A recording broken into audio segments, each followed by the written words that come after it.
இதான் பொங்க போதுன்னு நினைக்கிறேன். மேல இது வந்துருச்சு. இரு இன்னும் இல்ல, ரெடியா இருக்க போறோம். எங்க ஒரு தட்டு ஏதாவது இருந்தா இருக்கோங்க, தட்டு ஏதாவது ஒரு ஸ்பூன் ஏதாவது இருக்கும்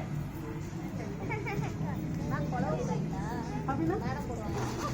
அப்படியா? அதெல்லாம் எனக்கு தெரியலையே. இதுதான் பொங்க போகுதுன்னு நினைக்கிறேன். மேல புகை வர்ற மாதிரி தெரியுது. பார்ப்போம்.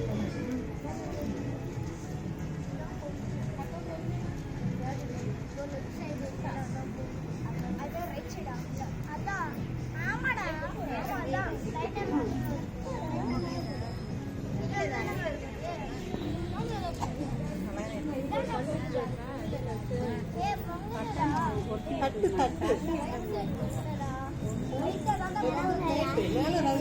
தாம்பாள மாதிரி இருந்தது. இது பொங்க போகுது. பொங்க கத்துங்க.